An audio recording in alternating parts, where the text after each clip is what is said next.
Marcello, je vais commencer par vous parce que vous avez un parcours atypique. Vous vivez à 200, 300 à l'heure, je ne sais pas exactement la vitesse. Il n'y a pas de radar pour mesurer votre vitesse à créer, à entreprendre.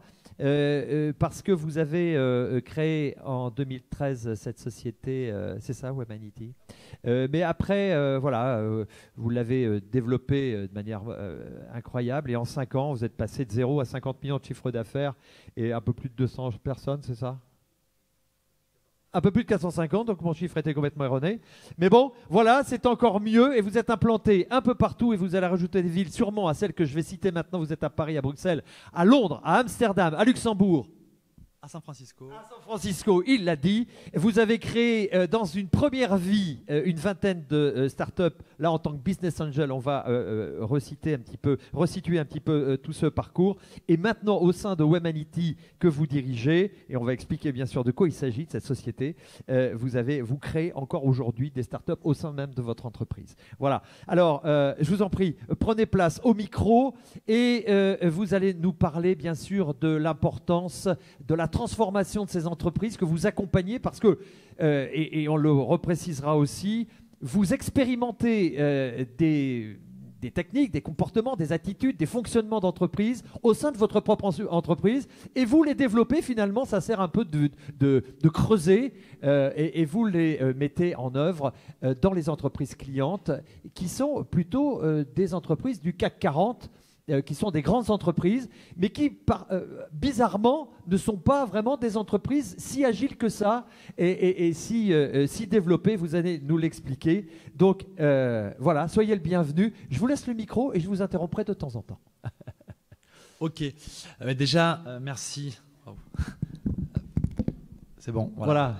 J'aime bien me bouger. Plus à l'aise. Et je vais même faire une chose. Et là, il va être content, le caméraman, parce que je vais virer ça.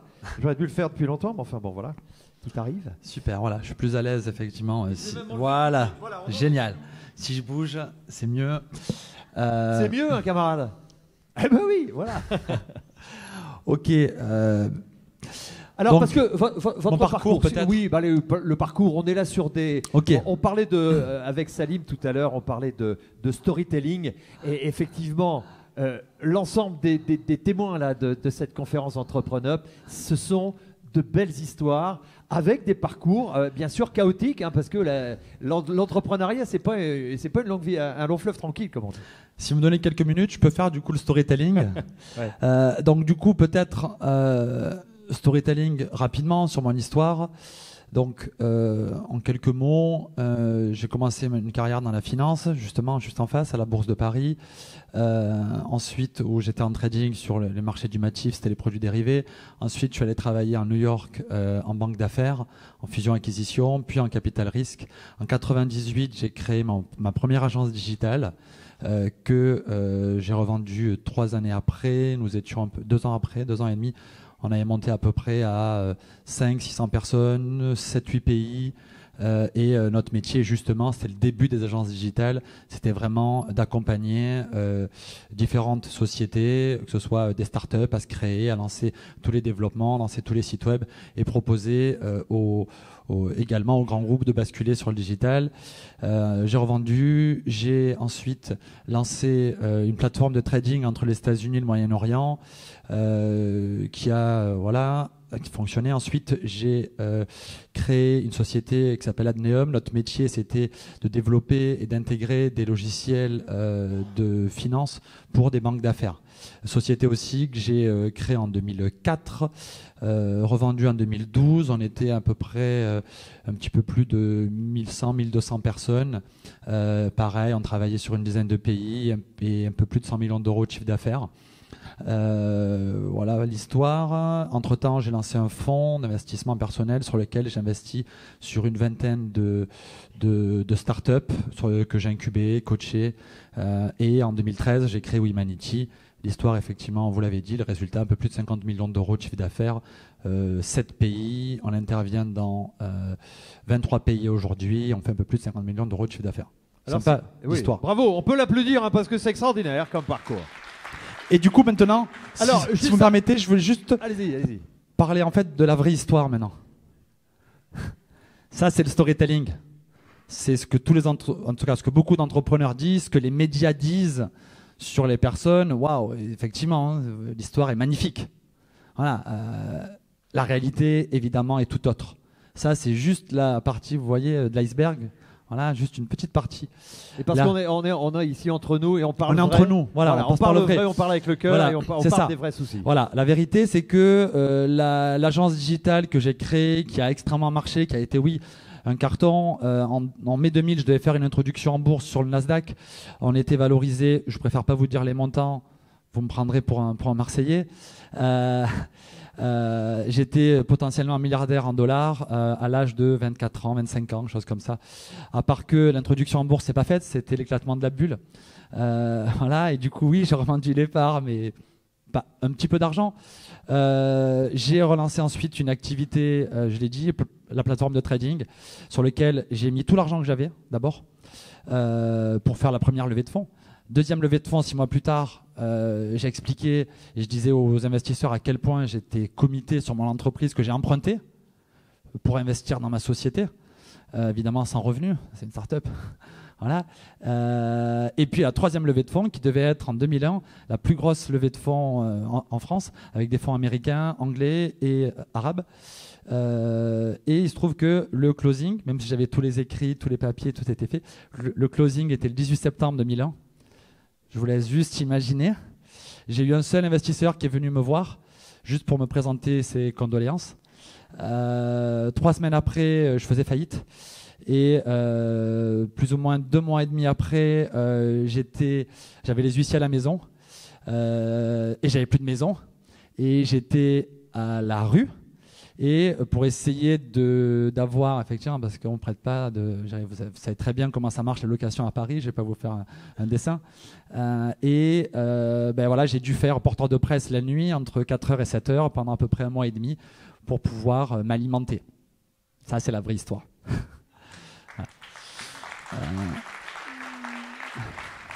Alors, c'est quoi finalement votre énergie? Qu'est-ce qui vous motive au fond pour rebondir comme ça, pour continuer le chemin malgré toutes les embûches? On investit énormément d'argent, mais on en perd énormément, mais on est toujours là. Et puis c'est quoi cette flamme qui brûle en vous? C'est pas que chez moi, c'est chez beaucoup d'entrepreneurs. Et c'est pour ça souvent que je dis les entrepreneurs, en tout cas l'entrepreneuriat, c'est une vocation un peu comme être prêtre. C'est pour ça que même si c'est un petit peu une mode d'être entrepreneur en ce moment, je le déconseille à la majorité des gens. Voilà, c'est ce que vous dites. Vous déconseillez d'entreprendre parce que vous dites que c'est un métier de fou. C'est un métier de fou. Il faut que toute la famille soit prête aussi. J'ai une femme, j'ai 3 enfants. C'est 20 heures par jour? Oui, c'est en moyenne 2-3 nuits blanches par semaine depuis 20 ans. C'est effectivement 2, 3, 4 heures. Je me suis couché, il était 3h15. Je me suis levé, il était 5h. Bon, voilà, ne serait-ce que cette nuit. Bon, tous les créateurs potentiels qui sont dans la salle, vous pouvez partir, s'il vous plaît, mesdames, messieurs. Je dirais c'est bien d'entreprendre, mais attention, il faut aussi que la famille soit prête, il faut aussi que vous soyez prêt à faire énormément de sacrifices. Et puis quand on tombe, parce que en général, beaucoup d'entrepreneurs que je connais, ils sont tombés, c'est assez violent, moi c'est mon cas. Voilà, derrière, il faut avoir une sacrée énergie et se dire c'est pas grave. En fait, le fail, moi je suis adepte effectivement du fail fast. Vraiment, c'est le fait on tombe et puis il faut avoir une courbe de deuil très rapide, se dire bon allez, c'est pas grave. On va se relancer vite. Et d'un autre côté, voir ça, ceux qui sont prêts à voir l'échec comme un entraînement. Si demain vous mettez au tennis, vous mettez au violon, au début, vous serez juste une buse, quoi. Vous serez nul. Et puis derrière, vous allez faire de mauvaises notes, de fausses notes. Ou derrière, au début, vous ne saurez pas comment servir. C'est pareil, quoi que vous fassiez. Et donc, il faut être capable de se dire, c'est pas grave, c'est un entraînement. 20 ans après, ça fait 20 ans cette année, en 2018, que je suis entrepreneur. Et je peux vous dire, je fais j'ai encore énormément d'échecs. Mais c'est pas grave. Je les vois effectivement comme un entraînement, des fois petit, des fois énorme. Voilà. Pour revenir effectivement à votre sujet, donc sur Wemanity, c'est un écosystème que j'ai créé. Au début, c'était une entreprise. Juste Wemanity, notre métier, c'est la transformation agile des organisations. C'est-à-dire, on va voir les grands groupes, les corps, qui sont évidemment tous sauf agiles, voilà, qui ont en général, entre le moment où il y a une idée chez eux et le moment où un projet sort, c'est 3-4 ans quand il sort. Une start-up, c'est 3-4 mois. Amazon, c'est 1 semaine. Les GAFA, on va dire. En gros, c'est leur apporter ce think and act like a start-up et leur dire il y a des méthodes aujourd'hui, la méthode agile, pour vous permettre d'aller plus vite. Mais par contre, pour ça, il faut d'abord, transformer votre culture. 2, transformer votre organisation. Personnellement, je ne crois plus à la hiérarchie depuis longtemps. Pour moi, la hiérarchie est morte. Voilà, c'est terminé. Je crois les pyramides, le système pyramidal, ça fait plusieurs décennies, siècles, même millénaires, depuis les pharaons qu'il faut aider. Voilà. Et bon, après, il y a peut-être encore des entreprises qu'il faut être aussi, mais différemment. J'y crois plus. Je crois par contre, justement, je crois beaucoup au leadership, mais aux pyramides inversées. Aujourd'hui, le leader, pour moi, il est au service de ses équipes. Voilà, moi, régulièrement, je vous prends un exemple, ce n'est pas plus tard qu'hier, j'ai quelqu'un qui travaille avec moi, qui est mon padawan, je ne suis pas fan des termes assistant, etc. C'est quelqu'un qui m'aide. Et justement, elle devait prendre un trajet pour aller à Amsterdam, elle galérait sur le billet de train, c'est moi qui lui ai pris le billet de train. Et les gens disent des fois, ouais, ton assistante, je dis, je ne sais pas qui est l'assistante de l'autre. Voilà, peu importe, elle était bloquée dans quelque chose qu'elle devait faire. Oui, je lui ai pris son billet de train, et alors, c'est ce que c'est. Voilà, l'objectif, c'était qu'elle puisse prendre son train. Elle galérait, je lui ai pris, et point.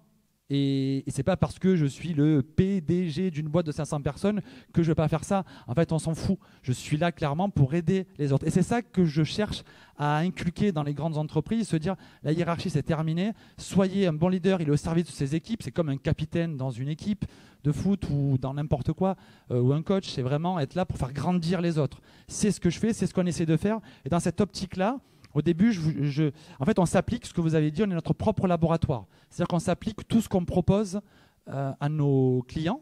D'abord, on le fait nous-mêmes.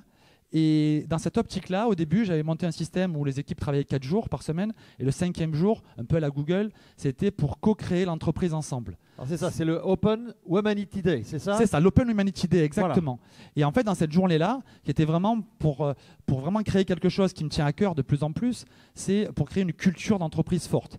Évidemment, je vous avoue que quand j'ai parlé à mon responsable financier, à qui j'ai dit, bon, la 5e journée, on ne va pas la facturer. La 5e journée, c'est vraiment pour co-construire l'entreprise. Il me dit, OK, c'est quoi le ROI? J'ai dit, alors le ROI, comment t'expliquer que... Ça va revenir un peu plus tard. Ferme les yeux, 30 secondes, respire, fais-moi confiance, on en reparle dans 1 an, ou dans 2 ans, ou dans 3 ans. Aujourd'hui, le ROI, je le vois. Le ROI, c'est que j'ai créé une culture d'entreprise très forte.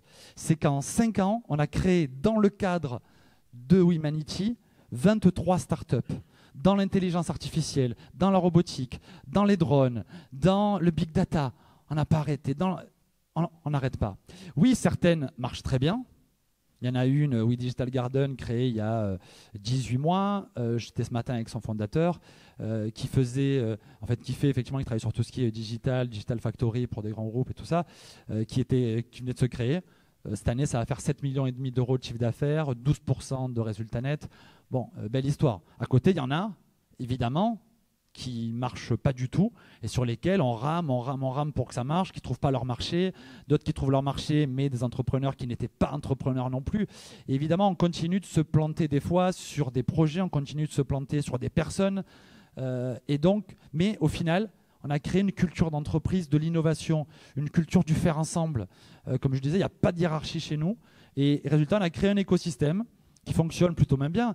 Après, c'est difficile de fonctionner sur la coopération. En fait, je suis parti d'une vision à 2050 de changer le monde du travail grâce à la force de l'innovation, de l'agile et de la coopération. Donc tout ce qu'on fait, on le fait ensemble. Évidemment, c'est plus facile de dire à quelqu'un, tu fais ça, tu l'as fait, mais maintenant, vas-y, agis. Est-ce que c'est facile? Parce que ça, vous le mettez en place dans une entreprise, j'imagine, qui est jeune. C'est quoi la moyenne d'âge chez Humanity? Ah, c'est pas si jeune que ça. D'accord. C'est même plutôt vieux, c'est-à-dire c'est même plutôt proche de mon âge. Voilà. Dans la moyenne d'âge, c'est la quarantaine. Ouais, c'est entre 33 et 35. Alors, comment on fait pour insuffler justement le modèle start-up dans des entreprises du CAC 40 qui sont complètement En fait, on a une pyramide des âges qui effectivement a beaucoup de jeunes, c'est vrai. Et on a beaucoup de personnes qui vont être du coup très expérimentées, qui font ça depuis 20 ans, de la transformation, qui ont plus entre 40 et 52, 53. Et donc, c'est des personnes qui sont assez solides aussi dans l'expérience de transformation, de change management management. Justement, comment on fait dans ces grandes sociétés? Comment on fait pour les accompagner? Combien de temps ça dure? Parce que pour la conduite du changement dans ces boîtes-là, c'est pas simple, quoi. Ah. Vous manipulez des mammouths, là. Ma vision, c'est 2050. Ah, c'est 2050, d'accord. Donc évidemment, ça prend du temps. Mais pour vous parler d'anecdotes qui m'arrivent tous les jours, sont ces entreprises-là qui des fois me disent, donc la première partie, on commence par la transfo culturelle. Et très régulièrement, on va organiser des workshops, 2-3 trainings. Et puis très vite, ils vont me dire, bon ben ça y est, maintenant on va changer l'orga. Je leur dis, mais là pour vous, ça y est, votre culture a changé. Oh oui, ça y est, on a fait 3 formations, on a fait 2 workshops, ça y est, c'est bon, tout ça, les post-it et tout, c'est sympa, mais à un moment, ça y est, maintenant on va vraiment passer au travail. Bon, je leur dis, aucun problème, juste on va aller d'échec en échec. Si on n'a pas changé les personnes, si on n'est pas arrivé à créer des équipes, des personnes qui travaillent ensemble en équipe, si on n'est pas arrivé à lancer ce mouvement-là, vous imaginez, vous avez des personnes qui sont directeurs de projet, directeurs qui ont X personnes en dessous de 200, 300, certains qui ont du sang sur les mains parce qu'effectivement ils ont dû killer d'autres personnes pour y arriver, etc. Et qui se retrouvent à ces postes-là et à qui on va dire demain, ça y est, c'est fini. Maintenant, tu es product owner, tu ne gères plus personne, ou tu es scrum master, ou peu importe le rôle. Les fonctions, c'est terminé, il n'y a plus de poste. Et maintenant, tu vas être au même niveau que le stagiaire qui vient d'arriver. Ouah, c'est un peu dur. Donc, il y a vraiment un travail en amont sur la culture. Et c'est vraiment ce que je mets en avant chez nous et ce que j'essaie de mettre en avant. Et c'est vrai que c'est très dur pour les corps. Ok. Alors, juste un dernier mot avant d'écouter vos collègues de cette conférence. C'est quoi l'échec utile pour vous? L'échec utile? Oui. C'est l'échec, évidemment, sur lequel on va avouer déjà l'échec. Très souvent, on va se mettre un peu des œillères en se disant « Non, j'ai pas échoué. C'est ou persévérer trop longtemps. » Si j'ai quelques recommandations à faire, j'irai rapidement sur les quelques secondes qui me restent. À un moment, c'est bien d'être persévérant. La ténacité, je pense, est plus important que l'intelligence.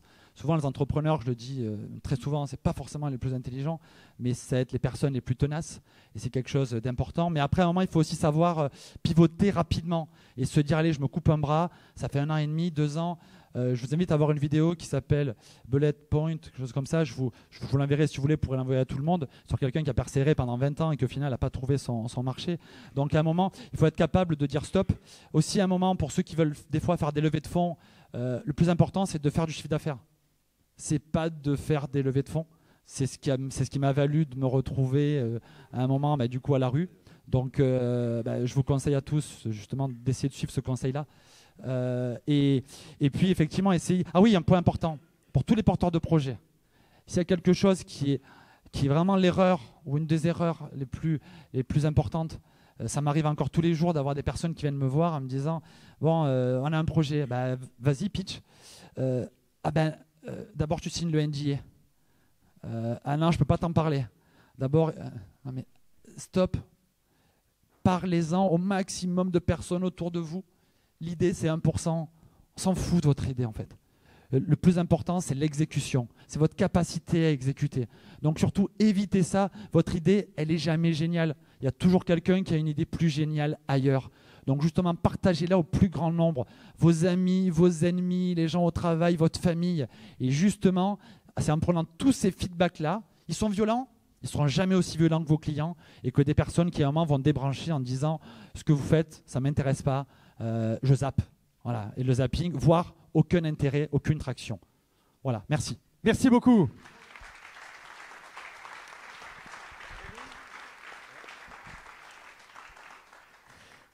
Merci beaucoup, passionnant, évidemment, haut en couleur. Rémi Raher, donc c'est à vous, la parole vous est donnée parce que vous êtes multi-repreneur, cofondateur des Restart Awards. Mais avant tout ça, et je vous laisse la parole, vous avez commencé à travailler alors en politique, et puis vous avez créé Back Exam, c'est ça? Banque Exam, c'est ça qui est diffusé gratuitement pour les résultats du bac ou des concours. Et puis vous vendez cette entreprise qui marchait pas très bien à ce moment-là, mais fin 2012. Et puis depuis, cette société s'appelle Studirama, c'est ça? Elle existe toujours? Non, en fait, c'est Studirama qui a racheté Banque Exam. Oui, c'est ça. Voilà, c'est ça. Elle a racheté Banque Exam. Oui, tout à fait. Et le succès, quelquefois, comme quoi, se fait attendre. Et puis, vous êtes réembauché en politique. Enfin, voilà, on refait très, très vite le parcours. Et puis, comme vous foisonnez d'idées, vous créez JurisWin. Alors, qu'est-ce que ça faisait, ça, JurisWin? JurisWin, c'est le fruit de mes expériences précédentes. Oui. Puisque souvent, quand on cherche à entreprendre, on cherche une idée géniale. Et la meilleure façon de trouver une idée géniale, c'est de combiner deux idées pas géniales. Oui. Et, parce qu'on a tous plein d'idées pas géniales, mais en les combinant, on arrive à faire quelque chose de sympa. Et moi, il se trouve que j'ai donné des cours en fac de droit. Et en même temps, j'avais fait Banque Exam donc, sur le web, qui était donc, spécialisé dans la préparation des concours et ainsi de suite. Et je me suis dit que peut-être avec ces deux idées pas géniales, je pouvais en faire une très bien et en vivre. Et donc, j'ai créé des formations et des outils de révision et de préparation des examens pour les étudiants en droit.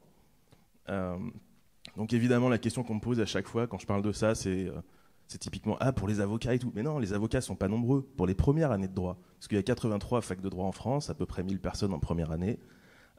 C'est peut-être le premier conseil, viser un marché.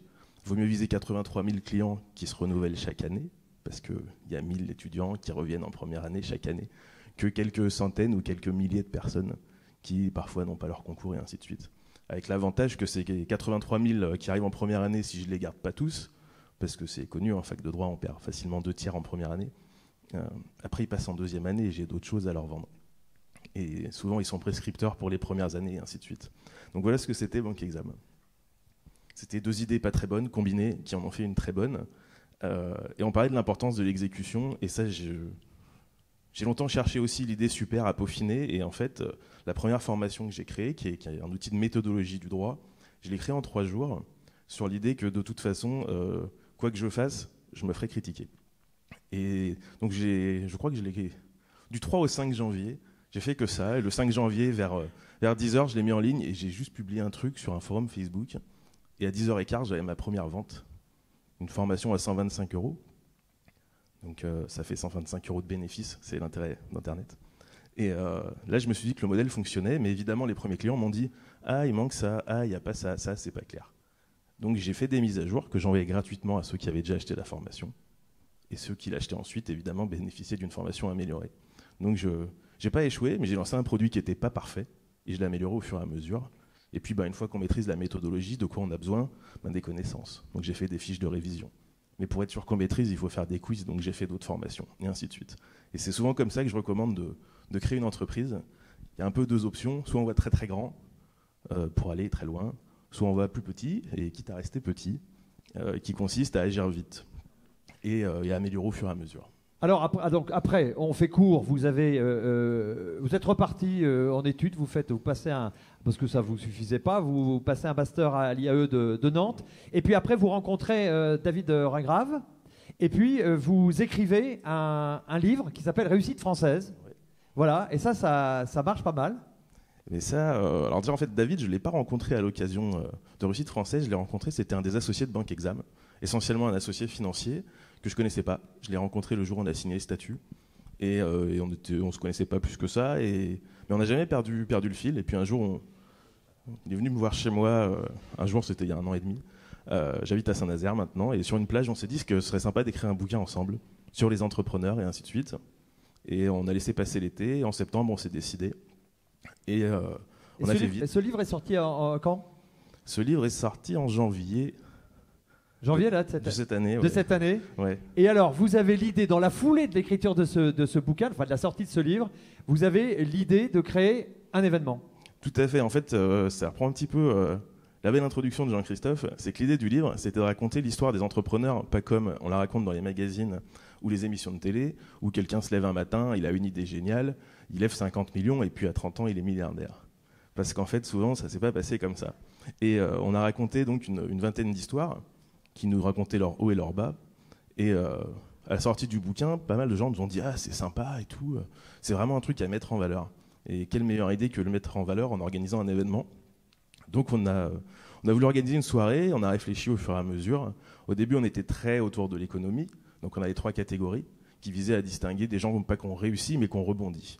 Donc dans l'économie numérique, l'industrie, et puis l'économie sociale et solidaire.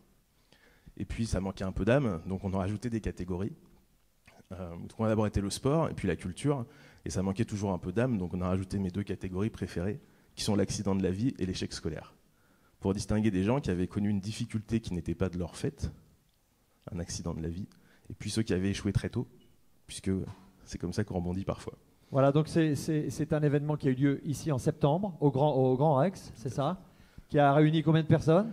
Donc c'était le 20 septembre au Grand Rex, il y avait 1500 personnes. 1500 personnes, succès?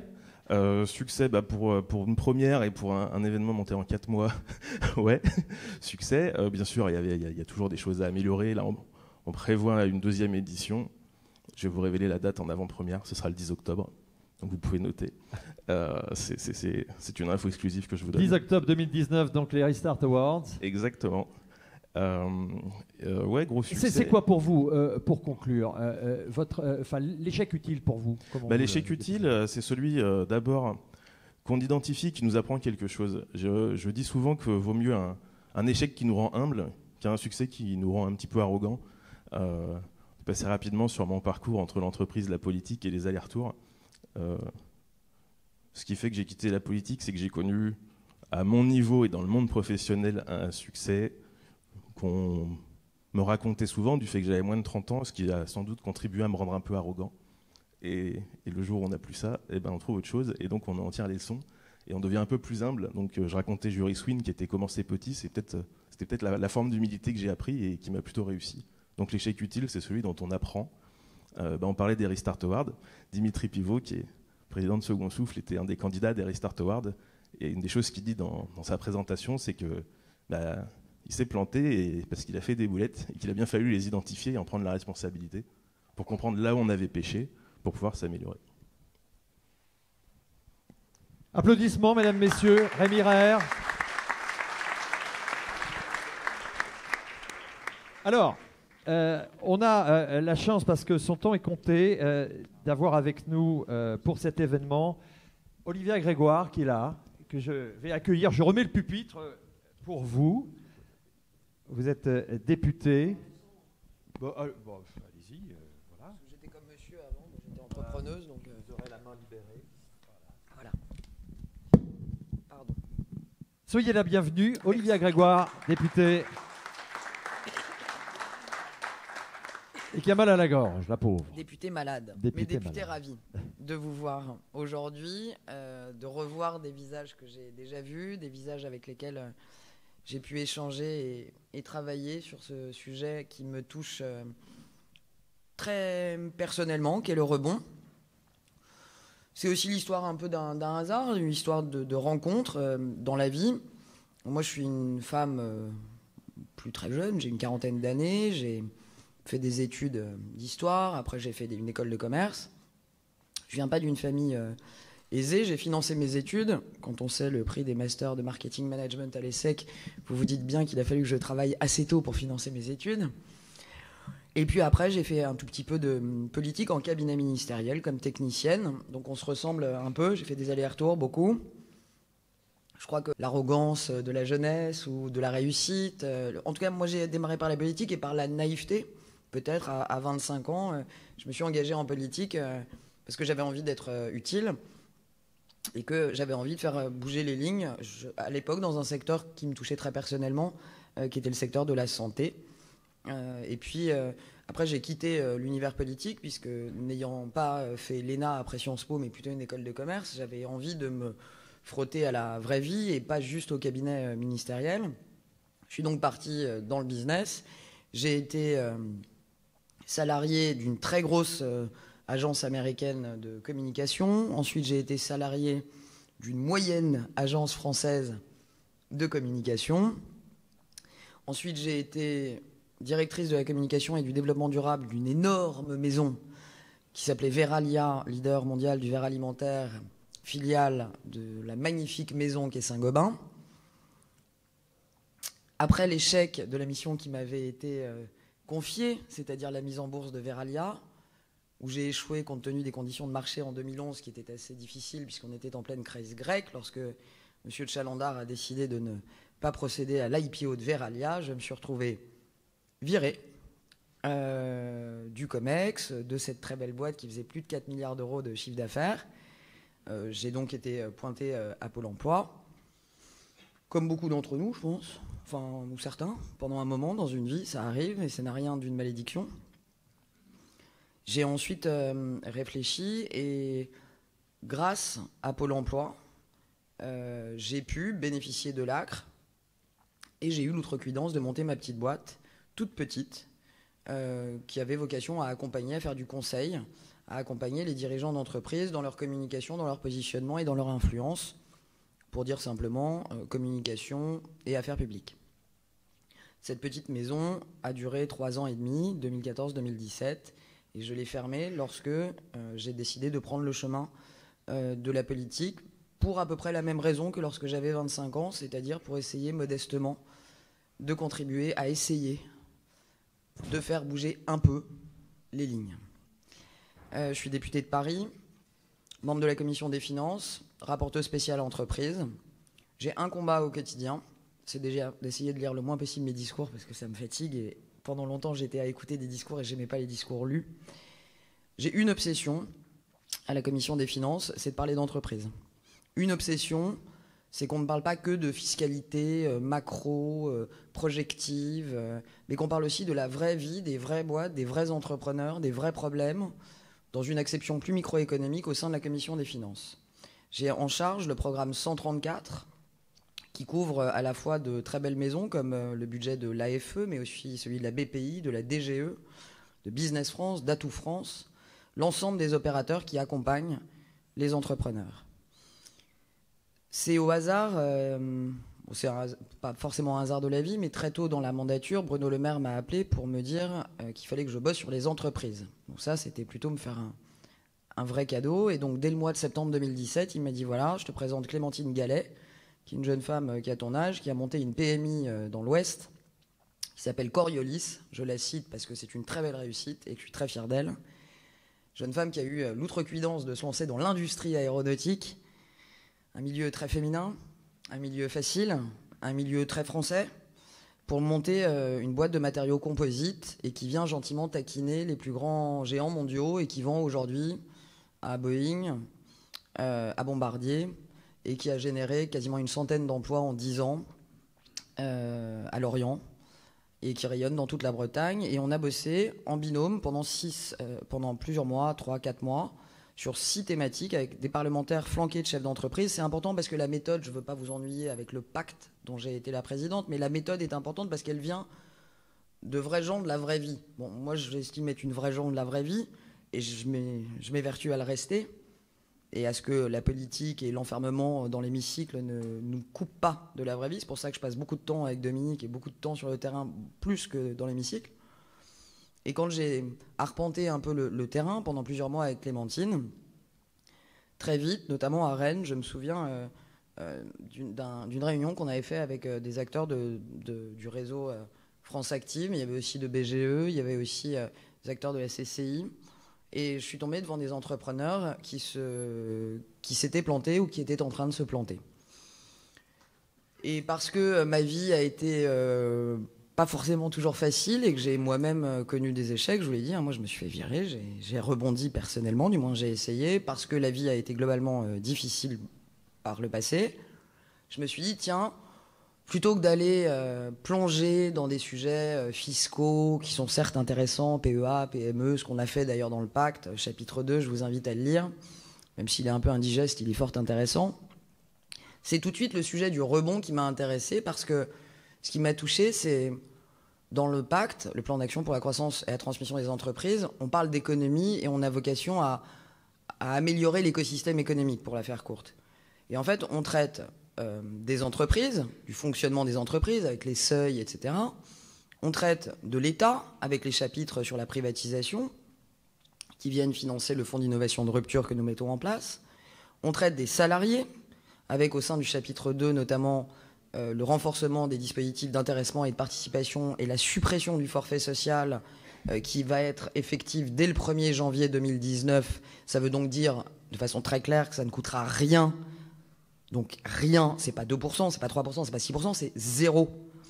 Que de libérer une partie de ses résultats pour en faire des primes d'intéressement ou de participation de façon beaucoup plus facile, avec des accords génériques qu'on est en train d'écrire avec Muriel Pénicaud et qui vont être mis en ligne à disposition des entrepreneurs. Parce que je sais, en tant qu'ancienne entrepreneuse de TTPP, toute petite PME, à quel point c'est difficile quand on est TPE ou PME de mettre en œuvre des dispositifs d'intéressement et de participation. Donc tout le volet salarié, vous avez l'État, vous avez l'entreprise, vous avez les salariés. Et moi je dis que le pacte, ce sont les 4 acteurs. La quadrature du cercle de l'économie. Il manque un truc. Ce truc, c'est vous tous. C'est vous tous. C'est les femmes, les hommes qui sont derrière les entreprises. Parce que entrepreneur, patron, chef d'entreprise, tout ça c'est bien, mais je trouve que c'est presque genré comme terme. On est, parce que je l'ai été, avant tout des femmes et des hommes qui un matin décident de prendre un risque. Ou de prendre une chance pour d'autres. Nous, c'est un risque. On prend un risque parce qu'on a une idée, parce qu'on y croit, peut-être parce qu'on aime aussi certaines choses dans la vie, peut-être la liberté, peut-être qu'on n'aime pas trop l'autorité, peut-être que, enfin, en tout cas, moi, ça a été une de mes raisons. Et puis, on se dit que ça va marcher, on va trouver un client, on va avancer. En vrai, là, les deux premières années, on tâtonne. Si on ne s'est pas planté et qu'on arrive à la 3e, on a beaucoup de chance. Puis à la 3e, je l'ai vécu dans ma chair, vous avez plusieurs orientations. C'est-à-dire, est-ce que je me développe? Est-ce que j'internationalise? Est-ce que je me fusionne? Est-ce que je trouve un associé? Et très souvent, des entreprises sombrent aux alentours de la 3e année, surtout quand les cotisations sociales et salariales de l'année 2 arrivent en année 3. Et donc, j'ai été très touchée, et je le dis parce que c'est les hommes aussi derrière le sujet qui m'ont touchée, dont Dimitri, dont on bosse ensemble avec Dominique sur différents sujets, mais c'est un sujet, la reprise, la transmission, le mentoring, qui te touche particulièrement. Christine aussi. Enfin, j'ai eu des rencontres humaines qui m'ont fait me dire, moi je vais aller parler au ministre, jusqu'au Premier ministre, de ces sujets-là, parce que c'est bien joli les sujets classiques d'entreprise, mais la reprise, la transmission et surtout le rebond, on n'est pas bon, on peut faire mieux et il faut vraiment déstigmatiser. Donc j'en ai fait mon cheval de bataille. C'est les articles 14-18 du projet de loi Pacte. Vous voyez, c'était prédisposé. Articles 14, 15, 16, 17 et 18 qui traitent de la liquidation simplifiée, de la procédure de rétablissement personnel, mais aussi d'un certain nombre de sujets relatifs au rebond. Et je voulais ce matin, malgré une actualité pas nécessairement évidente, vous dire 2-3 petites choses que vous m'avez soufflé, que vous m'avez inspiré, que j'ai essayé de porter et sur lequel, ensemble, on a réussi à avancer. C'est assez rare pour être souligné, pardonnez la phonie en « et ». Je voudrais commencer déjà par dire qu'on a réussi à poursuivre le travail de Fleur Pellerin. Je travaille beaucoup avec la Banque de France. Je pense que le gouverneur, François Villeroy de Galhau, est un homme qui a bien compris la problématique de la reprise et de la stigmatisation des entrepreneurs ayant connu un échec. J'ai voulu poursuivre le travail impulsé par Fleur Pellerin qui avait supprimé le 0,40 fichage Banque de France en cas d'échec. Je vous confirme que l'indicateur 0,50 est lui aussi supprimé. Ça veut dire qu'un être humain qui prend son risque et qui se plante 2 fois en moins de 5 ans ne sera plus fiché. En revanche, je ne suis pas allé chercher le 0,60 parce que je pense qu'il ne faut pas tout mélanger. Un entrepreneur frauduleux, c'est pas exactement la même chose que quelqu'un qui s'est planté en bonne volonté. Donc j'ai le plaisir de vous confirmer, et souvent l'État est lent, pour une fois il a été rapide, le décret est publié, le 0,50 est supprimé. Ceux d'entre vous qui sont dans des situations délicates ou qui connaissent des gens qui en sont à la 2e faillite en moins de 5 ans n'ont plus cette épée Damoclès sur la tête. Je ne vais pas revenir sur toutes les mesures parce qu'il y en a pas mal, mais je voudrais quand même vous dire que ce qui nous attend, c'est pas uniquement, même si on a cranté, comme on dit, pas mal de choses au sein du pacte, c'est un changement de culture qu'il nous faut impulser. Et ça se décrète pas, si vous voulez. C'est beaucoup plus difficile que supprimer un indicateur de la Banque de France. C'est difficile, il faut négocier avec la Banque de France. Si tant est qu'on travaille beaucoup et qu'on ait quelques alliés, on y arrive. Par contre, la confiance, l'état d'esprit, ça se décrète pas. Et c'est vrai qu'on a des différences culturelles extrêmement fortes entre cette partie du monde et l'autre partie, notamment côté Atlantique. Moi, j'ai pas mal de mes copains, amis qui y vivent et qui, lorsqu'ils se sont plantés 2 fois, je ne citerai pas la banque qui pratique ces taux, mais je la salue indirectement, lorsqu'ils sont plantés 2 fois et qu'ils vont dans certaines banques, ils ont des taux inférieurs parce qu'on estime que parce qu'ils se sont plantés 2 fois, ils sont plus à même de ne pas se planter 3 fois et qu'en plus, s'ils y retournent une 3e fois, c'est que ce sont des sacrés entrepreneurs spirit et qu'ils y retournent, et donc que c'est courageux, et qu'à l'aune des 2 premiers échecs, on est en droit de penser que le 3e est peut-être évitable. On est très très loin de ça, hein, et vous le savez mieux que moi. Donc moi je travaille beaucoup avec les banques, je crois que vous avez aussi reçu le médiateur du crédit ce matin. J'ai le sentiment que les banques qui sont représentées au sein de la FBF sont un peu en train d'évoluer en matière d'état d'esprit. Je tiens à lancer un appel très clair et qui est vraiment, il est aussi clair qu'opérationnel. Et je pense que M. Pelouzet a dû vous le dire. Il y a tout un travail qui est fait au sein de l'État sur la médiation du crédit. Moi, j'ai une fédération bancaire française qui me connaît bien, qui connaît mon appétence pour les entreprises et qui me dit « Mais Madame Grégoire, il n'y a pas de problème de crédit. » Et qui me sort des graphiques magnifiques avec 98,99% de crédit accepté. Ça, c'est les PowerPoint qu'on me fait. Dès que je prends un train et que je vais dans la vraie vie, je tombe sur des femmes et des hommes à qui on me dit « Ah non, mais moi, je voulais juste 7000 pour pouvoir m'acheter le camion parce que j'avais envisagé de faire un food truck dans le... » Et il veut pas. Et donc, mon job de parlementaire, déjà, c'est de rapprocher entre ce qu'on me dit de la réalité et ce qu'est la réalité. La réalité, c'est qu'on a encore des efforts à faire. Ça ne veut pas dire qu'elles n'en font pas, mais des efforts à faire pour que les banques prennent plus leurs risques, même si elles ont elles-mêmes leur grille de risque et leurs arbitrages à effectuer. Et donc, je vous le redis, et je le dis vraiment au nom du gouverneur de la Banque de France. Aujourd'hui, la médiation du crédit, elle est rattachée à la Banque de France. C'est nouveau. Il y a 2000 saisines des médiateurs du crédit par an. Comme le dit le gouverneur, c'est de vous dire s'ils ne sont pas occupés toute la journée. Je suis là, donc moi c'est très simple, olivia.grégoire@assemblée-nationale.fr pour que, là je vois mon collaborateur en train de défaillir parce que je pense qu'on va avoir pas mal de mails, mais quand il y a des problèmes de crédit, si vous êtes en train de remonter une boîte, si vous êtes dans une TPE et que vous voulez investir et que vous êtes allé voir votre banquier et que vous avez une réponse négative, restez pas dans votre coin. Mon job, c'est de faire remonter à la Banque de France parmi les choses que je fais dans mon job, de faire remonter ces demandes de crédit au niveau de la médiation du crédit. On a un dispositif qui marche, il n'est pas assez utilisé. À bon entendeur, aujourd'hui, une banque qui vous dit non, alors même que vous n'avez jamais eu de problématique bancaire pour des raisons qui vous semblent pas très claires, moi je suis parlementaire, mon job c'est de le faire remonter.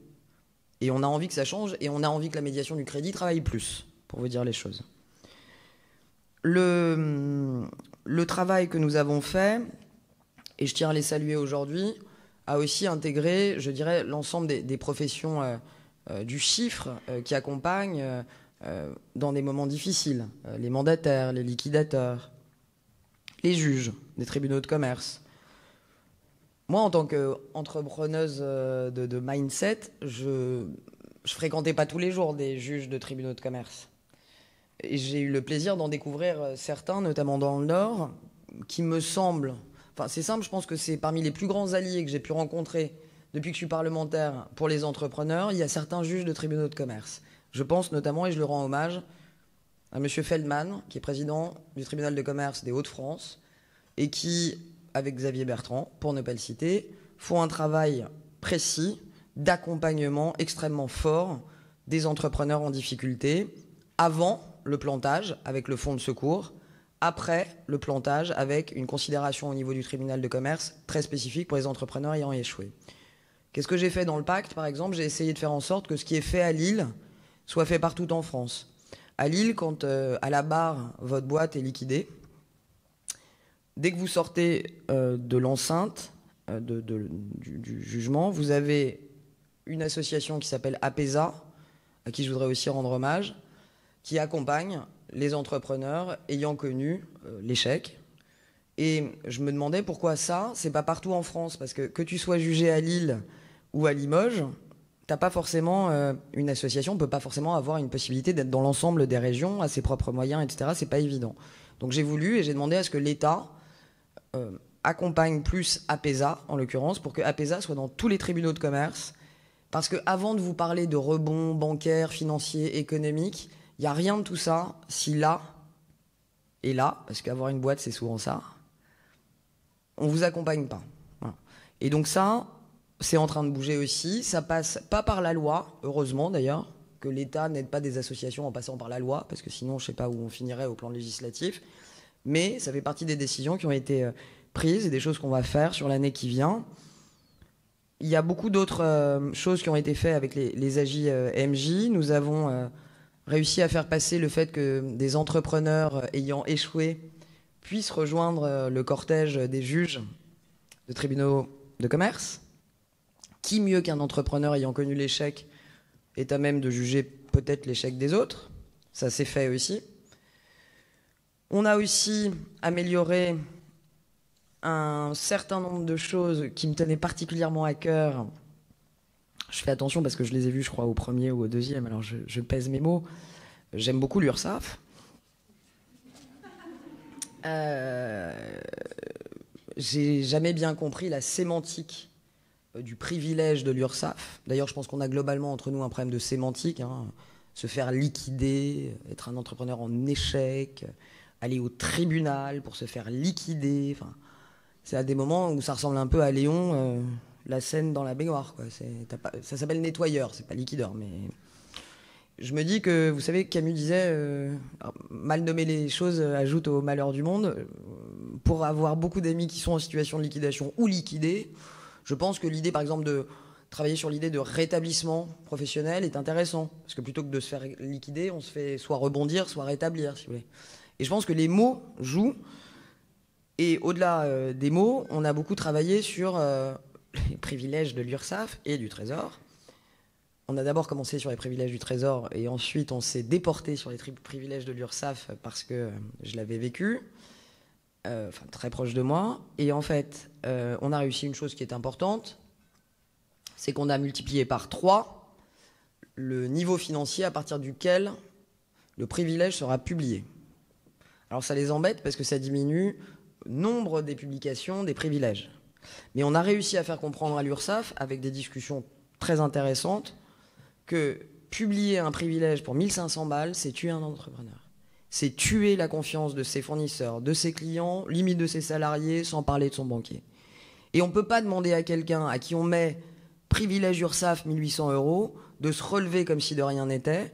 Et donc on a travaillé longuement pour que le montant de l'amende soit beaucoup plus haut, de sorte à ce que ceux qui vraiment abusent soient potentiellement publiés, mais pas les autres. Autre chose qui paraît très anodin, mais j'ai le sentiment, pour terminer, que c'est là que se joue le sujet du rebond.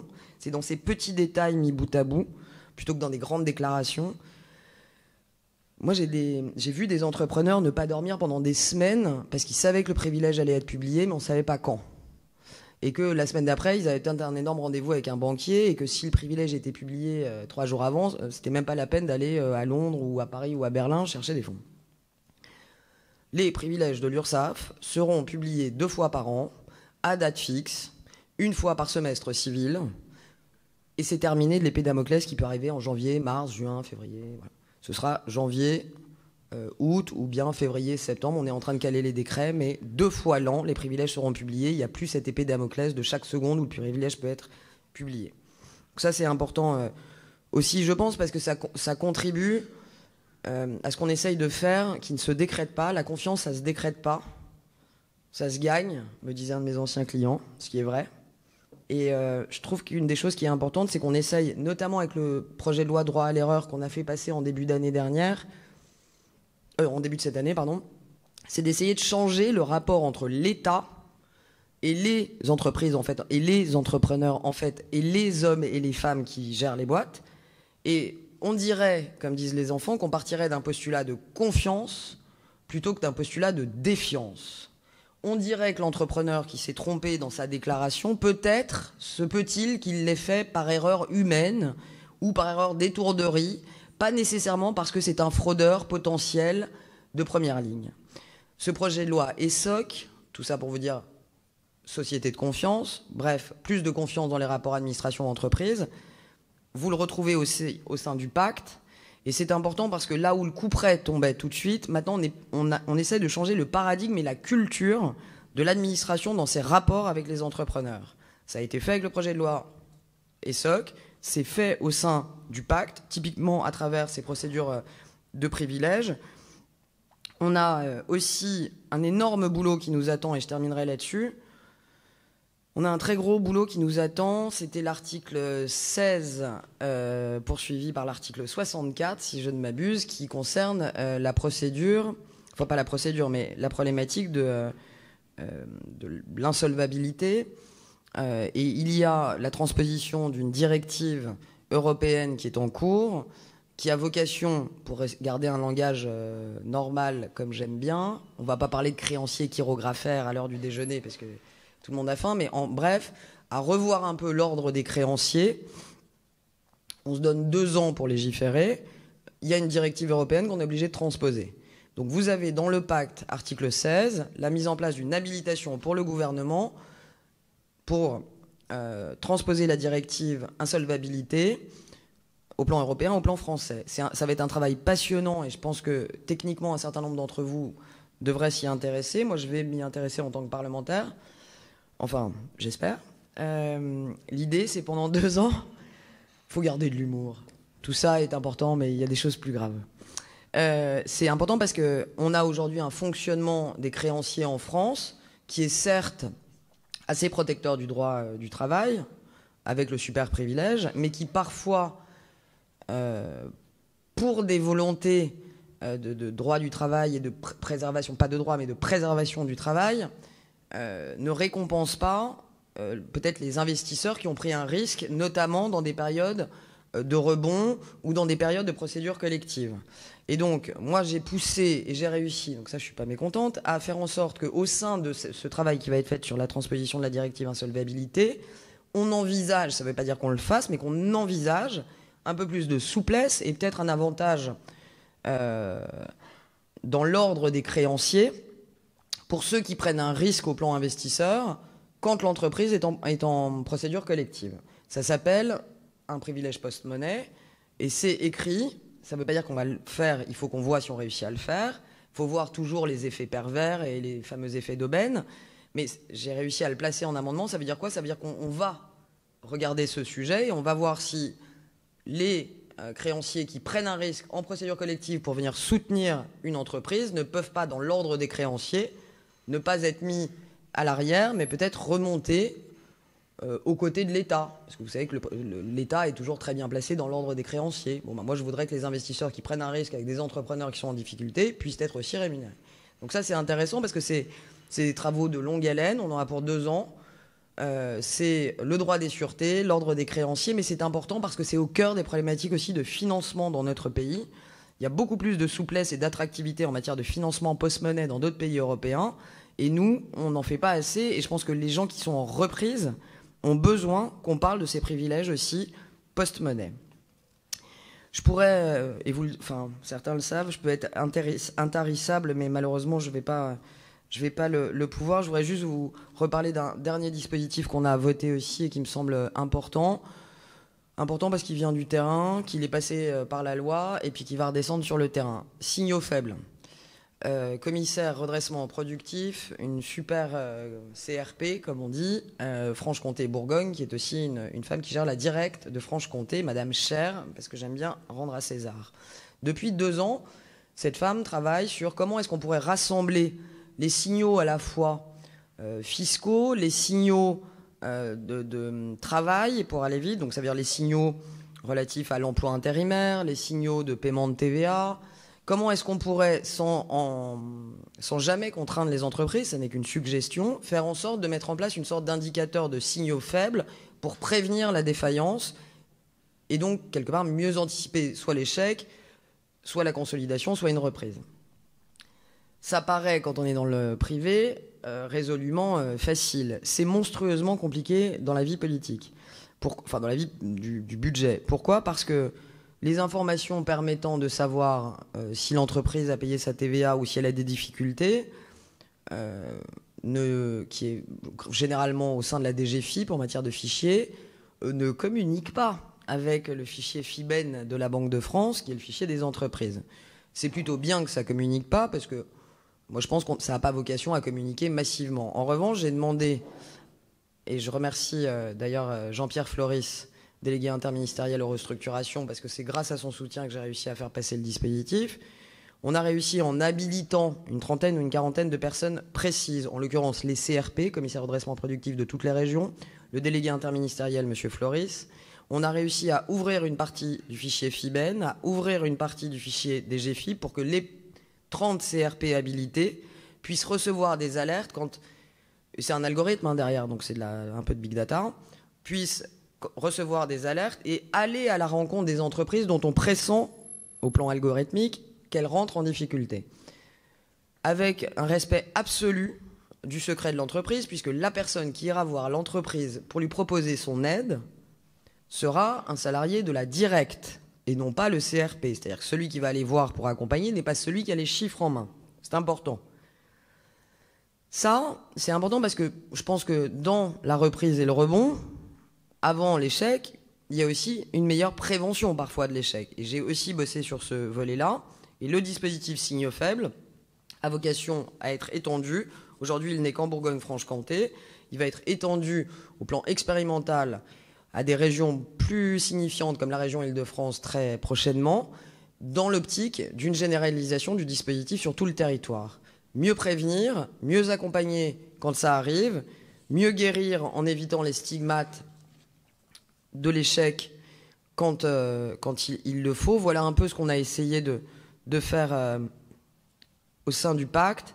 Je voulais vous dire, pour terminer, qu'on est nombreux. Enfin, on est au moins une bonne dizaine de parlementaires ayant connu pour certains très concrètement l'échec dans leurs entreprises passées, à s'intéresser au sujet du rebond. Je pense que la meilleure façon de rebondir, et c'est un peu ce que vous disiez dans votre conclusion, monsieur Raher, c'est... moi je dis beaucoup échec. Je dis échec, se planter, louper, échec, se planter, louper. Parce que je pense qu'il faut le répéter. On a une sorte de peur, il y a un truc très psychologique, très français, dans cette peur on aime entreprendre, on entreprend beaucoup, mais l'échec, si vous voulez, c'est pas une option, c'est pas culturellement une option française. Et moi je le répète parce que je pense aussi qu'en répétant les choses, on les désacralise un peu. Et parler d'échec au sein de l'hémicycle, c'était pas si fréquent. En fait, on parle beaucoup de financement, beaucoup de sujets techniques, de PLF, mais l'échec, c'est quelque chose qui, depuis 2-3 ans maintenant, a enfin rejoint les bancs de l'hémicycle, a enfin pénétré les murs de Bercy. Et j'ai l'impression que la considération du sujet a beaucoup changé. On a encore beaucoup de choses à faire. J'en parlais avec un journaliste économique il n'y a pas longtemps. On estime aujourd'hui, alors il y a quelques années, on disait que c'était 7 ans pour rebondir en France. Je crois que ça n'est plus le cas aujourd'hui. On est plutôt à 2-3 ans, d'après ce qu'on me dit. Moi, j'ai le sentiment que c'est quand même un peu plus que 2-3 ans, surtout quand il y a les fameux 3D. Donc je pense qu'il faut au moins 3-4 ans pour rebondir aujourd'hui en France. Et notre objectif, modestement mon objectif, c'est de faire en sorte que ce soit encore moins longtemps demain. Et puis faire en sorte aussi qu'on imagine des choses qu'on n'a pas encore imaginées. J'en profite pour saluer l'idée de repreneur d'entreprise aussi sur laquelle je travaille. Ça peut aussi être des idées que je vais essayer de porter dans les mois qui viennent, si c'est possible, de coalition d'indépendants ayant connu l'échec aussi. Bref, je pense qu'on a le droit d'imaginer des nouvelles formes aussi de gouvernance d'entreprise, d'association entre des hommes et des femmes en reprise. Et donc on a encore beaucoup de boulot. Mais je pense qu'on est sur la bonne pente concernant ces sujets qui vous tiennent à cœur. Je vais être obligé de terminer. J'ai déjà été trop longue, comme d'habitude, et je m'en excuse. Je vais juste rapidement terminer en vous disant, je ne sais pas si vous serez tous parisiens ce week-end, juste vous dire qu'en tant que député de Paris, et Dieu sait si je suis plutôt rigolote et si j'aime l'humour, j'ai lancé hier et avant-hier un appel à la raison, à défaut d'être un appel au calme. Vigilance ce week-end sur Paris. Je le dis par pure amitié et par pure vigilance. Je suis un petit peu un petit peu inquiète. Et donc, si vous avez, vous, vos enfants, des velléités de courses de Noël, voilà, les courses en ligne, c'est pas mal. Et faites attention à vous. On a sûrement fait des erreurs, c'est pas le sujet du jour. Je serai la première à le reconnaître. Ce qui compte aujourd'hui, c'est l'ordre public et la sécurité de chacun, à commencer par ceux qui sont pas contents. Faites attention à vous et j'espère qu'on va s'en sortir ensemble. Je le dis très sincèrement. Je le dis aussi sincèrement que je suis relativement inquiète. Passez une bonne journée.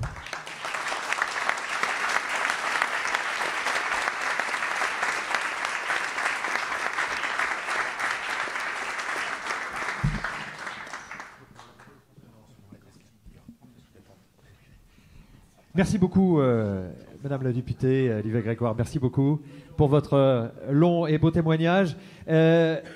Nous allons, si vous le voulez bien, rester encore un petit quart d'heure tous ensemble pour écouter les 2 derniers intervenants de cette table ronde avec voilà, leur réussite, leurs échecs, leur parcours. Alors, j'ai avec moi, avec nous donc une autre personne qui est Édouard Schlumberger, c'est ça. Alors vous avez vous-même créé aussi, oui, si vous pouvez vous lever, effectivement c'est mieux. Vous avez créé une entreprise qui s'appelait, vous êtes fondateur d'ailleurs de cette entreprise qui s'appelle Vroom Vroom. Voilà. Alors, dites-nous un peu ce que c'est cette société. C'était une société que vous avez menée en partenariat avec d'ailleurs, et c'est un peu l'objet du délit, j'allais dire, et vous allez nous expliquer, avec un moniteur d'auto-école, hein, c'est ça, ou en tout cas, il était dans ce domaine. C'était un spécialiste du sujet. Vous en êtes fait un associé. Vous avez créé cette société, puis après. Ça s'est pas très bien passé. C'est un peu compliqué. Ouais. Alors, pour remettre dans le contexte, Vroom Vroom, c'est né lorsque j'ai raté le permis pour la 4e fois. J'en avais un peu ras-le-bol. J'ai passé le permis à Reims, j'ai passé le permis à Paris, et à chaque fois, c'était un enfer. Et à un moment, je me suis dit, bon, pour le repasser encore une fois, ce serait bien que je me renseigne un peu mieux sur les auto-écoles proches de chez moi. On était en 2012. J'ai fait une petite recherche sur Internet pour savoir un petit peu ce qu'on disait sur les auto-écoles à côté de mon lieu de vie et de mon lieu de travail. Et là, j'ai eu un peu peur parce que lorsque j'allais sur les différents forums de discussion, j'avais à chaque fois des horreurs sur les auto-écoles, des rentiers, des voleurs, enfin une image extrêmement négative de cette profession. Et à chaque fois que j'essayais d'avoir les informations sur une auto-école, c'était que des avis super négatifs. Et donc, j'étais un peu désemparé et je me suis dit, mon Dieu, je n'aurai jamais mon permis, d'autant que j'avais mis déjà beaucoup d'argent dedans. Alors j'ai un peu creusé le sujet. À l'époque, j'étais également consultant dans le secteur public et je travaillais sur la question de l'open data, donc les données publiques. Et je me suis dit, tiens, c'est marrant, il y a quand même une donnée dont j'ai vaguement entendu parler sur Internet, mais c'est compliqué à avoir, c'est ce qu'on appelle les taux de réussite des auto-écoles. Donc j'ai essayé de chercher, j'ai essayé de creuser, et c'était impossible d'avoir en ligne les taux de réussite des auto-écoles.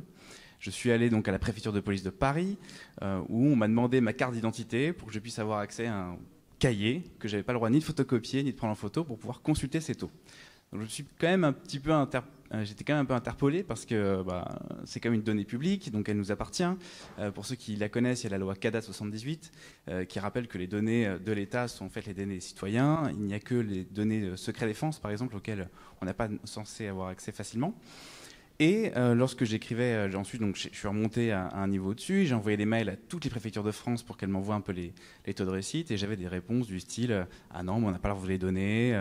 Ah non, mais en fait, il faut vous nous donner d'abord une auto-école qui vous intéresse, et puis on vous donnera le taux de réussite associé. » Il n'y a qu'une seule préfecture en France, qui est la préfecture du Cher, en 2012, qui m'a envoyé un beau fichier avec les auto-écoles du département, les taux de réussite.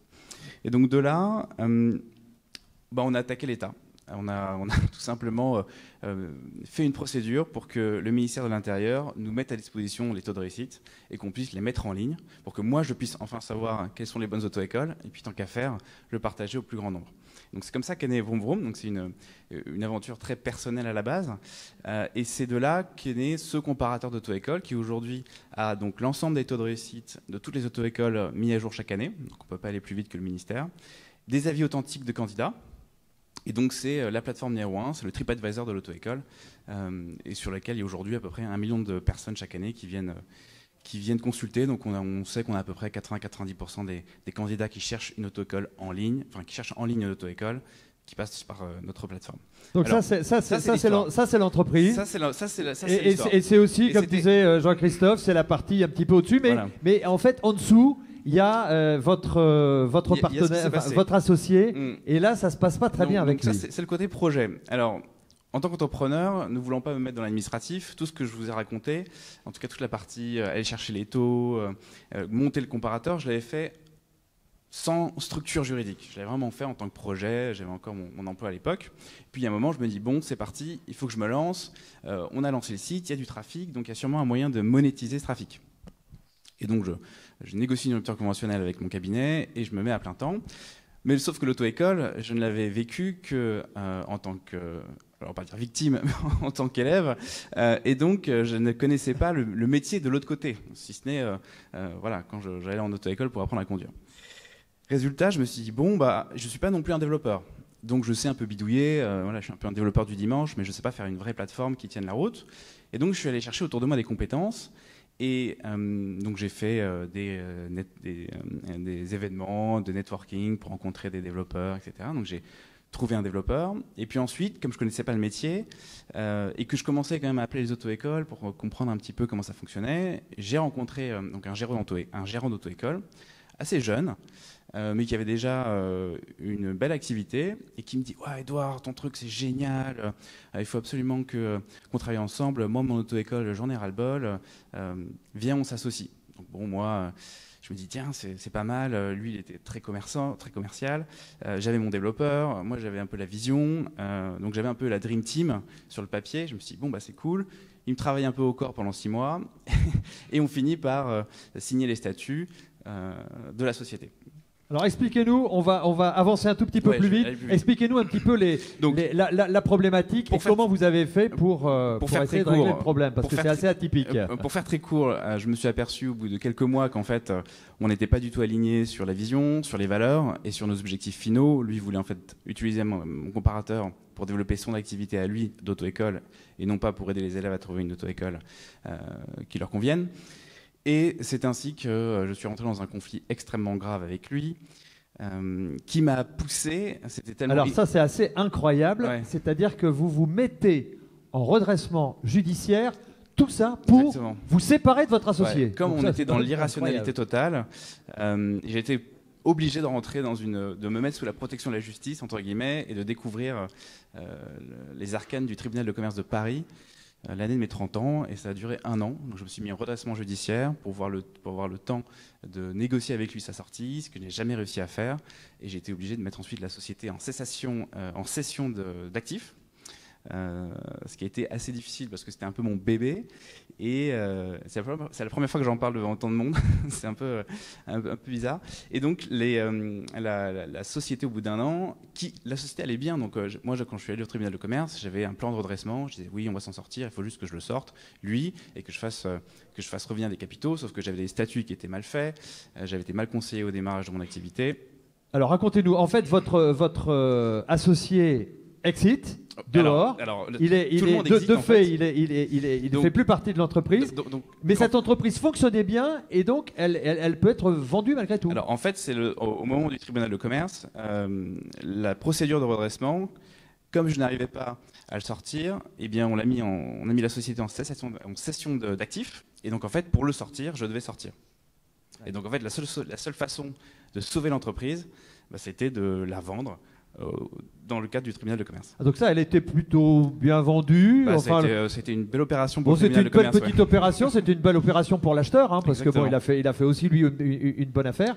Et alors, c'est une entreprise qui existe toujours. Et vous êtes toujours, d'ailleurs, conseiller dans cette structure, c'est ça? Absolument, je continue un peu à coacher le repreneur qui, au bout d'1 an, a revendu la structure en faisant un multiple que je ne dirais Oui, pas. lui, il s'en est encore mieux. Donc ils en est très très bien quelques années après. sortis en ayant une activité somme toute correcte mais sans une croissance folle. Il a juste tenu la barque et aujourd'hui il est toujours dirigeant de la société. Ça se passe très bien et moi je fais un point à peu près une fois par mois avec lui et puis on s'est souvent au téléphone pour discuter de la stratégie à venir parce que l'auto-école c'est un secteur qui bouge beaucoup en ce moment. Alors, donc vous êtes conseiller pour cette entreprise, mais je dirais que ça nourrit peut-être pas complètement son homme. Ah non, pas donc du tout. vous avez rebondi aussi vous-même dans le cadre d'un autre job. Effectivement, moi j'ai pas eu l'accompagnement de Second Souffle, donc je me suis un peu retrouvé un peu tout seul, sans activité. J'ai fait 1 an de freelance, qui m'a permis de travailler avec une boîte qui s'appelle Live Mentor, qui est une école en ligne pour entrepreneurs. Live Mentor. Live Mentor, exactement. D'accord. Et aujourd'hui, j'ai rejoint l'équipe de direction de cette boîte et je gère les équipes académiques, donc les mentors, et l'équipe produit, donc les développeurs, pour proposer aux entrepreneurs et aux porteurs de projets des formations pour les aider à se lancer et à utiliser le digital pour développer leur activité. Donc c'est ça, c'est un centre de formation à la création, à la reprise d'entreprise. En ligne. C'est ça, en ligne. Exactement. Donc on parle de création, d'accélérateur, de reprise, Donc de on fait digital, de productivité, des etc. des cours de marketing digital, Instagram, Facebook, dropshipping, copywriting, freelance. On les coach, donc ils ont accès à un coaching en ligne. Ils peuvent réserver avec une interface type Doctolib des coachings et des mentors qui les aident à organiser leurs projets, à répondre à leurs questions et à développer leur activité. Et puis il y a une communauté de 3000 entrepreneurs qui s'entraident tous les jours pour développer les activités de chacun. Alors comment vivez-vous ce changement un peu de statut ? J'ai pu me recentrer sur ma vie personnelle, donc j'en ai profité pour me marier, parce que sinon j'étais un peu bloqué avant. Voilà, comme ça se fait. Et je me ressource. C'est une façon très agréable de se ressourcer. Ça reste une start-up qui a de très belles perspectives. Il y a un vrai challenge. C'est autre chose. Mais pour l'instant, peut-être que je reviendrai à l'entrepreneuriat, c'est même probable. Mais pour l'instant, je me ressource et je prends extrêmement de plaisir à aider d'autres entrepreneurs à se développer. Alors, c'est quoi l'échec utile pour vous ?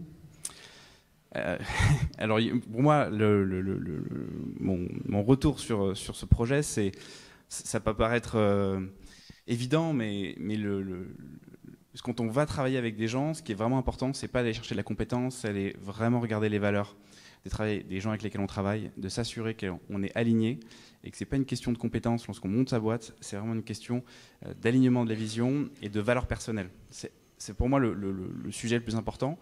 On pense toujours que les problèmes d'associés, ça arrive qu'aux autres et que lorsqu'on s'entend bien avec quelqu'un, ça peut arriver. Ça fonctionnera bien. Et la réalité est souvent très différente. Et donc mon conseil, c'est travailler avec les gens avant de vous engager juridiquement avec eux, parce que c'est comme un mariage. Entourez-vous d'un avocat, parce qu'avoir des statuts ou des éléments légaux mal ficelés, il n'y a rien de pire. Et surtout, travaillez bien les valeurs des gens avec lesquels vous voulez travailler avant de travailler sur les compétences. Alors les clés de succès, en fait, pour vous, c'est quoi ? C'est la passion ? Oui, exactement. Je pense qu'en tant qu'entrepreneur, avant même d'avoir une approche un peu business plan, il faut avoir le feu sacré, il faut avoir la passion lorsqu'on se lève tous les matins, d'avoir le sentiment de créer quelque chose qui a un impact, qui change un peu la vie des gens. En tout cas, moi, c'est comme ça à chaque fois que j'ai monté un projet, puisque c'était à la base des projets qui me résolvaient mes propres problèmes. Mais je pense que on peut pas se lancer dans l'entrepreneuriat si on n'a pas une vraie passion et une vraie envie de réussir, et surtout une vraie envie de changer un peu les choses. Et de s'immerger aussi dans son marché, vous disiez ? Oui, c'est vrai. Alors ça, c'est même pour moi, c'est juste après. Ensuite, c'est s'assurer qu'il y a un marché, qu'il y a un business, etc. Mais quand même, toujours au début, il y a cette flamme qui doit exister, parce qu'ensuite, le marché, l'exécution, c'est l'itératif, c'est ce qu'on disait juste avant. On a toujours le moment d'ajuster un petit peu la manière dont on se développe, trouver des bonnes niches, trouver les bonnes façons de développer sa communication, sa stratégie d'acquisition. Mais il faut en amont avoir quand même cette flamme. Voilà, merci beaucoup, applaudissements. Merci. Pour Édouard Schlumberger, voilà, et maintenant on va terminer cette longue matinée avec Bertrand Haas. Alors vous êtes président-repreneur de la société FOMA. Alors qu'est-ce que ça fait cette société dans la vie ? Voilà, dites-nous un peu. Alors déjà j'ai une particularité, c'est que contrairement à mes 3 acolytes, je n'ai pas créé. Oui. J'ai repris une société qui s'appelle FOMA. On est installateur, agenceur de cuisine professionnelle, c'est-à-dire qu'on installe pour des restaurants, pour des collectivités, du matériel pour faire la cuisine. D'accord. Alors vous êtes installé où ? C'est quoi votre zone de... On est installé à Malakoff et on couvre, on va dire, la région parisienne, sud, ouest et Paris. Alors, vous avez d'abord été dirigeant dans une société. Oui, moi j'ai un parcours de salariat très rapidement, très classique. voilà, c'est ça. J'ai fait 10 ans dans un grand groupe international en France, puis après j'ai créé pour le compte d'une ETI allemande. Vous étiez directeur général de cette société, la filiale française. La filiale française. Ils sont venus me chercher, ils m'ont demandé de créer une filiale en France. J'ai créé, j'ai passé 9 ans dans cette boîte qui au départ était allemande, une ETI qui, quand je suis rentré, faisait à peu près 2000 personnes dans le monde. Et là, cette société, le directeur général groupe, un jour, change. Exactement. Au bout de 10 ans, bon, la boîte avait complètement changé. On était devenu une très grosse ETI, puisque c'était 5000 personnes dans le monde, coté au Nasdaq, la plupart du capital donc aux États-Unis. Et le dirigeant allemand, un jour, prend sa retraite, tout simplement. Ça faisait 15 ans qu'il dirigeait la boîte, il prend sa retraite. Et vous dirigiez donc pendant 10 ans cette société niveau français. Et là, vous êtes viré en 2 heures. Et voilà, donc il prend sa retraite au 31 décembre. Moi, j'étais en vacances tranquille, enfin c'était prévu. Et puis je reviens de vacances et 5 jours après, je vois mon patron, le patron Europe, qui débarque sans me prévenir, qui vient. Bonjour, je te présente Josiane des ressources humaines. On a un courrier à te donner. Tiens, voilà, tu as 2 heures pour faire tes bagages, tu dégages. Voilà. Tout allait bien. Le matin même, j'avais reçu un mail du contrôleur de gestion Europe pour me dire que j'avais les meilleurs résultats de l'année précédente sur l'Europe. Alors comment on réagit quand on a un coup comme ça qui vous tombe sur la tête? C'est d'abord on croit une blague en quelque sorte, et puis en fait on se rend compte que c'est pas du tout le cas. Donc, on prend un bel uppercut, on prend une belle claque dans la figure, et puis après on réfléchit, on prend du temps. Moi j'ai pris du temps pour moi, j'ai pris du temps pour me battre, je vous avoue, parce qu'après ça a été une bagarre juridique pure. Mais ça, il y a des gens qui sont dédiés à ça et qui font ça très bien. C'était quand ça? Janvier 2013. 2013. Combien de temps voilà. pour s'en remettre, pour se relever vraiment et d'être... Alors, pour se relever, moi, il m'a fallu... je ne sais pas vous dire si... vous prenez une claque, c'est 15 jours. Pendant 15 jours, vous êtes un peu dans une espèce de spirale de lessiveuse dans tous les sens. Est-ce que vous remettez en question, vous se remettez en question, manque de confiance en soi, fait, qu'est-ce qu'il en est. Bon, après, moi, dans mon cas, je me suis rendu compte que, voilà, moi, ça m'est arrivé un jeudi, mais j'ai su juste après qu'en fait, le lundi, c'était le japonais qui avait dégagé, le mardi, c'était l'américain, le mercredi, c'était le brésilien, et le vendredi, c'était l'anglais. Bon, vous vous dites que, voilà, vous n'êtes pas forcément à 100% en tort. Maintenant, vous avez forcément fait une bourde, parce que si le nouveau patron qui arrive, il dit lui, il dégage, c'est quand même qu'on a fait des conneries. Donc on réfléchit un petit peu et puis surtout on se projette et moi j'ai cherché rapidement à être épaulé, à comprendre ce qui se passait, à réfléchir ce que j'avais envie de faire, à creuser des pistes de création. Moi j'avais créé la filiale française et je me sentais plus l'âme d'un entrepreneur qu'un dirigeant salarié. Et donc j'ai regardé plein de pistes de création et puis un jour je suis tombé sur un ami qui me dit tu devrais aller voir le CRA, c'est une association qui aide les repreneurs d'entreprises. Il y a plein de boîtes à reprendre, machin. Donc j'ai creusé le CRA, voilà, CRA, les cédants, le centre en fait, c'est ça.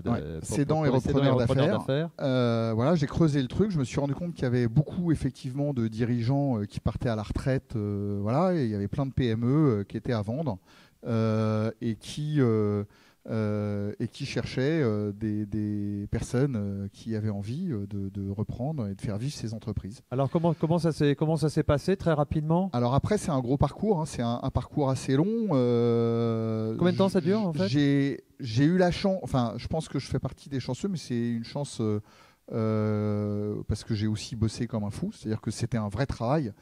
J'étais pas à la maison, voilà, je bossais nuit et jour sur des différents dossiers. Donc j'ai été formé par le CRA, parce que le CRA c'est avant tout une formation. Oui. 3 semaines de formation, et puis après on cherche par tous les moyens qui sont bons, sur Internet, par le réseau, par les connaissances. On va voir son banquier, vous ne connaissez pas une boîte à vendre. On va voir un peu tout le monde, tout ce qu'on peut connaître. On en parle autour de soi. Moi j'ai étudié 37 dossiers de boîtes à reprendre. 37 dossiers. 37 boîtes, ouais. Voilà, j'ai été voir 17 dirigeants. Et j'ai fait des offres sur 5 entreprises. Et si je suis là, c'est qu'il y en a une qui a marché, la dernière, voilà, bien sûr. Voilà. Et au total, entre le moment où j'ai décidé de me lancer dans la reprise et le moment où j'ai eu les clés de la boîte, il s'est passé 18 mois. Voilà. Donc, globalement rapide. Alors, c'est quoi votre sentiment aujourd'hui, là où vous en êtes, quand vous voyez tout ce parcours? C'est une vraie satisfaction, hein. C'est un vrai plaisir. Je pense qu'être entrepreneur, c'est forcément quelque chose qu'on partage tous les 4, et puis avec tous les entrepreneurs, c'est du plaisir. Je pense que... Mais est-ce que c'est pour autant... est-ce que vous êtes pour autant serein? Est-ce qu'il faut garder quand même la tête froide? Est-ce qu'il faut... Alors, la première leçon que j'ai eue de toutes ces années-là, c'est l'humilité. C'est-à-dire qu'effectivement, comme on le disait tout à l'heure... j'avais une quarantaine d'années, j'étais payé très très bien, dirigeant de filiale, j'avais une grosse bagnole, j'avais monté la boîte de 0 à 50 personnes, on faisait 35 millions d'euros de chiffre en France, c'était génial, j'étais bien payé, voilà. Tout roulait, et puis vous prenez une grosse claque dans la gueule, bon, ça remet un peu les idées en place. Et puis on apprend à garder la tête froide. Et c'est vrai qu'aujourd'hui je suis content, j'ai repris une boîte, j'ai multiplié par 2 le chiffre d'affaires en 4 ans. J'ai surtout, mon plus grand plaisir, c'est avoir créé 12 emplois. Et vous savez qu'il peut y avoir toujours des embûches, il peut y avoir toujours des problèmes. Je sais que chaque jour est une nouvelle journée. Chaque semaine est une nouvelle semaine, chaque mois est un nouveau mois, chaque année est une nouvelle année. C'est pas parce que, et pour tout vous dire, j'ai mon dîner de Noël d'entreprise la semaine prochaine, et on a fait une superbe année 2018, géniale, avec 24% de croissance. Donc j'ai plein de gens dans la boîte qui se disent ça y est, c'est gagné, on cartonne, machin. Et je dis non, enfin voilà, on recommence une nouvelle année, on repart à zéro. Enfin, le compteur il est à zéro là. Donc il faut juste se retrousser les manches, comme chaque année. Et se remettre en question. Pourquoi j'ai réussi, pourquoi j'ai gagné pendant un an, c'est bien. Maintenant, pourquoi j'ai raté? Parce que j'ai forcément raté des trucs, j'ai forcément raté des affaires, je me suis forcément planté quelque part. Alors moi, j'aime pas le mot échec. Il y a pas longtemps, il y a un mois, on m'apprenait que le mot échec, en fait, ça vient de l'étymologie arabe qui veut dire roi. Et que ça vient du jeu des échecs, et que échec et mat, c'est le roi est mort. Mais moi, j'aime pas ce mot-là, échec. D'abord parce que je suis pas un roi, et puis parce que je pense que il est négatif dans la parole en France. Mais la mort de ce roi, qu'est-ce que ça vous permet aujourd'hui? C'est construire. Chaque échec, c'est une construction nouvelle.